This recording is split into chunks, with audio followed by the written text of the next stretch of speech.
The Nature of Pseudoscience, How to Fight It, and Why It Matters, by Massimo Pigliucci, from the May-June 2026 issue of Skeptical Inquirer.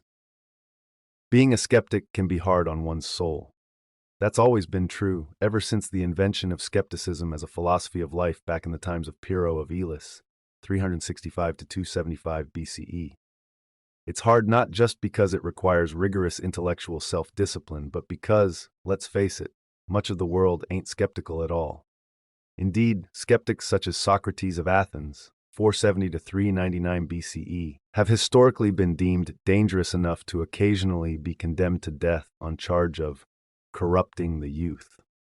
That is, teaching critical thinking. If you, like me, have ever felt a bit dispirited and perhaps even overwhelmed by the burden of skepticism, cheer up. Here comes my pep talk. Of sorts. Let's start with the basics, if you don't mind. Skeptics have a bad reputation, rooted in the dictionary definition of the word, a person inclined to question or doubt accepted opinions. But that's not really what the word originally meant. The English term comes from the Greek skeptikos, meaning inquirer, which is why the ongoing joke with the editor of SI is that the title of this magazine is redundant. Inquirer, like ATM machine. In other words, skeptics are not people who are inclined to disbelief. On the contrary, they are prone to inquiry, and therefore to adjust or proportion their beliefs to the available evidence. Which just as importantly means that true skeptics are always open to changing their mind, should the evidence warrant it. As I said, people have been doing skepticism for a long time, and arguably the first book on pseudoscience was written in 44 BCE by Roman philosopher Marcus Tullius Cicero. Called On Divination, it was a systematic takedown of astrology and other types of future-telling. In Book 1, Section 7, Cicero wisely writes, "To hasten to give assent to something erroneous is shameful in all things." Indeed, notice that Cicero says that it is shameful to agree to notions we have good reason to suspect may be wrong, which implies that there is a moral dimension to the practice of skepticism. That dimension was spelled out clearly by mathematician William Kingdon Clifford, who in 1877 published an essay titled The Ethics of Belief in the journal The Contemporary Review. Clifford wrote that it is wrong always, everywhere, and for anyone to believe anything on insufficient evidence. The gloves were off, and shortly thereafter, philosopher and psychologist William James responded to Clifford with another famous essay, The Will to Believe, published in 1896. James argued that there are some circumstances in which it is permissible to believe, despite the absence of evidence. Pretty much the only example he could come up with, however, was the existence of God on the grounds that such belief, even though unsubstantiated, has positive effects both at the individual and social levels. Sure, the variety of challenges faced by skeptics. Skepticism is an uphill battle, and not just because it is usually shunned by society. One major obstacle for the practicing skeptic is what is informally known as Brandolini's law, also referred to as the bullshit asymmetry principle. Italian programmer Alberto Brandolini articulated it in this fashion. The amount of energy needed to refute bullshit is an order of magnitude bigger than to produce it.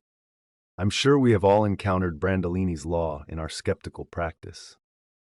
You barely have time to respond to one point raised by a purveyor of pseudoscience, and they have already thrown at you another 10. But what about statements, each of which takes a few seconds to articulate and several minutes to respond to? That's why I stopped doing formal debates against creationists a long time ago.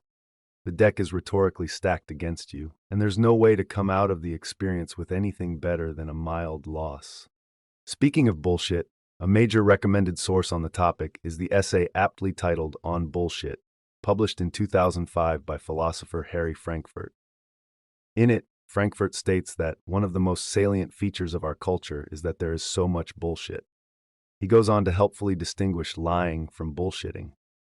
You see, the liar, to be effective, has to have some sense of the truth, if nothing else to stay clear from it. The bullshitter, by contrast, doesn't care and possibly doesn't even know where the truth is. He just mixes truths, half-truths, lies, and made-up stories to manipulate the audience and achieve his goal, which is usually political or financial gain. Or both. I promise the pep part of this article is coming. But first we need to ask the obvious question. Why do so many people fall for pseudoscience and associated bullshit? It's complicated, but a lot of it has to do with several cognitive biases that come with being human. These have been intensely studied by psychologists and appear to map pretty well with what philosophers have for a long time been describing as informal, logical fallacies. Cognitive biases probably evolved as useful heuristics to navigate the relatively simple life that characterized human beings for much of their existence as a species, back in the Pleistocene. But in today's complex world of fake news, alternative facts, and AI-generated deepfakes, biases are mostly dangerous. Unfortunately, the available evidence shows two disconcerting facts. One, pretty much everyone is affected, yes, including skeptics. And two, even being made aware of biases doesn't do much to help the individual countering them. What does help is to mindfully engage in open dialogue with other people, but I'll get to that in a minute. First, the somewhat good news. What then are skeptics to do? Look, skeptics are reality-based, yes? Well, the reality is, we ain't ever gonna win this fight. Skepticism, critical thinking, science, and education will not likely ever turn the world into a paradise of enlightenment, where everyone proportions their beliefs to the evidence and behaves in a way that is consciously ethical. History, if nothing else, should have taught us this much by now. But in a sense, that's actually the good news. If we accept reality and abandon quixotic goals, we can get down to the real business of a skeptic, to inquire into issues and educate as many people as will listen. The goal is not to change the world, not likely at all, but to make it a slightly better place, one changed mind at a time, far more feasible. Some contemporary authors insist on telling us that we can't do even that. Social psychologist Jonathan Haidt, for instance, famously argued that Homo sapiens is not really a rational species, as Aristotle said, but rather a rationalizing one. According to Haidt, we have strong gut feelings about things, for instance, moral judgments, and when challenged, we make up plausible-sounding reasons such feelings are justified.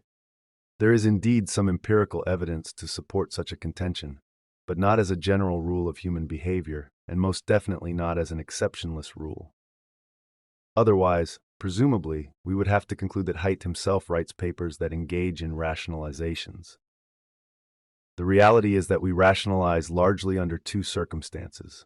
One, when we have low-quality information available to us, or two, when we engage in motivated reasoning. The first one can be countered by providing better quality information, the second one by, again, engaging in dialogue. But how do we do the latter? By taking seriously a much maligned ancient approach to the problem of knowledge and persuasion, rhetoric. Rhetoricians know how to counter rationalization, to the extent that it is possible, by, for instance, using the Socratic method. If you read any of the Socratic dialogues by Plato, such as the Laches, which is about the meaning of courage, you will notice a pattern. First, Socrates doesn't lecture other people on why they are wrong. Too many skeptics have precisely that tendency, so we need to work on that. Rather, he asks questions. These questions are not random, of course, but aim at eliciting a preliminary response from Socrates' interlocutors. What is courage? I think courage is X. The conversation then continues by way of additional questions meant to explore the statements made so far.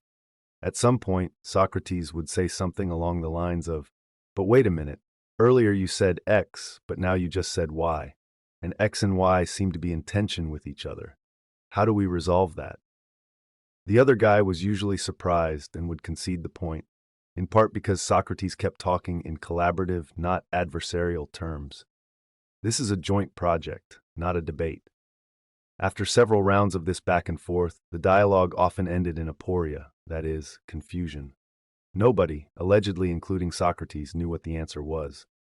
But such confusion, fundamentally the admission that perhaps we don't know as much as we thought we did, is the beginning of wisdom and leads to continued inquiry. The Socratic approach works because it induces what modern psychologists call cognitive dissonance. At some point, one or more of the interlocutors in the typical dialogue face the fact that they hold two beliefs, X and Y above, that don't really go together very well. That's an uncomfortable psychological state, and often, though not always, prompts people to pause and reconsider. At other times, it prompts them to storm out in a huff and a puff, which also happened in some of the Socratic dialogues. So that should be the goal of an effective skeptic, neither to convince people on the spot, because that seldom works, nor certainly to insult and belittle them, which pretty much never works.